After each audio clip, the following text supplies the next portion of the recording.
Hello बच्चों, let's read this question. The question say that using the concept of hybridization explain the shape of C2H4 and C2H2 molecule. C2H4 और C2H2 molecule का hybridisation के according shape explain करना है। तो सबसे पहले समझेंगे की कॉन्सेप्ट। की कॉन्सेप्ट होगा हाइब्रिडाइजेशन। तो सबसे पहले समझेंगे हाइब्रिडाइजेशन होता क्या है। हाइब्रिडाइजेशन एक हाइपोथेटिकल फिनोमेना होता है जब different atomic orbital different shape के हो सकते हैं, एनर्जी के हो सकते हैं, आपस में मिक्स होते हैं। तो मिक्स होने के बाद सेम एनर्जी के न्यू हाइब्रिड ऑर्बिटल जनरेट होते हैं, तो उस फिनोमेना को हाइब्रिडाइजेशन कहते हैं। अब हाइब्रिडाइजेशन कैलकुलेट करने के लिए स्टेरिक नंबर कैलकुलेट किया जाता है। स्टेरिक नंबर जो होता है ये होता है number of sigma bond plus number of lone pair का सम होता है।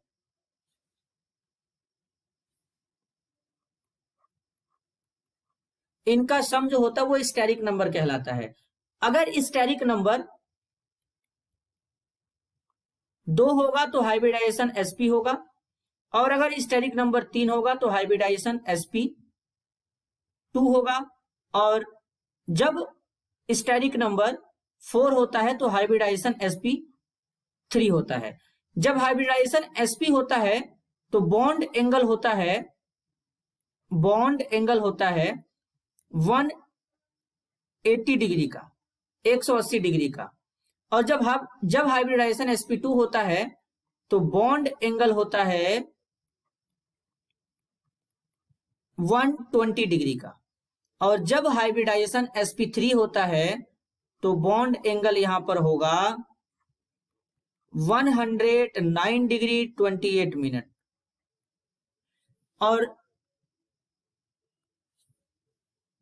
जब बॉन्ड एंगल इतना रहेगा तो हाइब्रिडाइजेशन sp है, तो इसका जो शेप यानी होगा वो होता है लीनियर। और sp2 हाइब्रिडाइजेशन में जो शेप यानी जो ज्योमेट्री होता है वो होता है ट्राइगोनल प्लेनर। और जब sp3 हाइब्रिडाइजेशन होता है तो स्ट्रक्चर होता है टेट्राहेड्रल। अब C2H4 मॉलिक्यूल का शेप कैलकुलेट करेंगे। C2H4 को इथैलीन कहते हैं।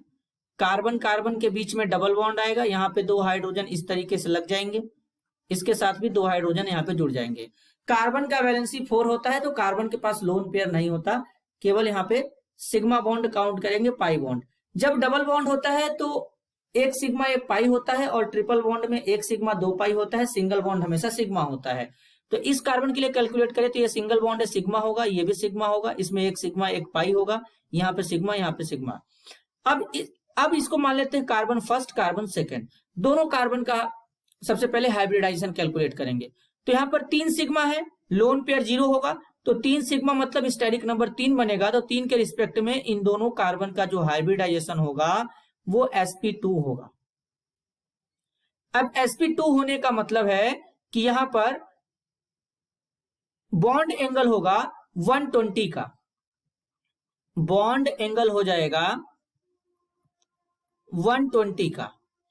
अब जब कोई लोन पेयर नहीं है तो यहां पे इसका शेप जो है, इसका जो शेप है हो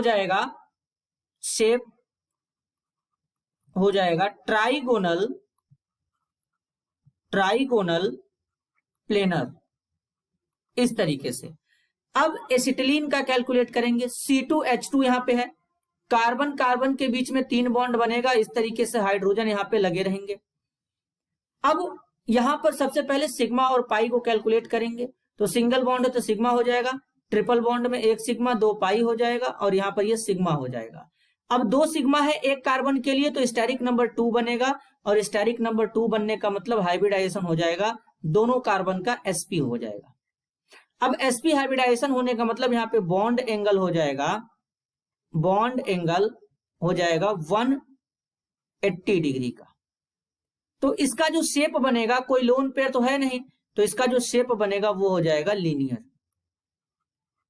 तो इथाइलिन का जो शेप होगा वो ट्राइगोनल प्लेनर होगा, और C2H2 एसिटिलीन मॉलिक्यूल का जो शेप होगा वो हो जाएगा लीनियर। तो इस तरीके से इसका प्रॉपर एक्सप्लेनेशन होगा। This is your answer. I hope you understood it well.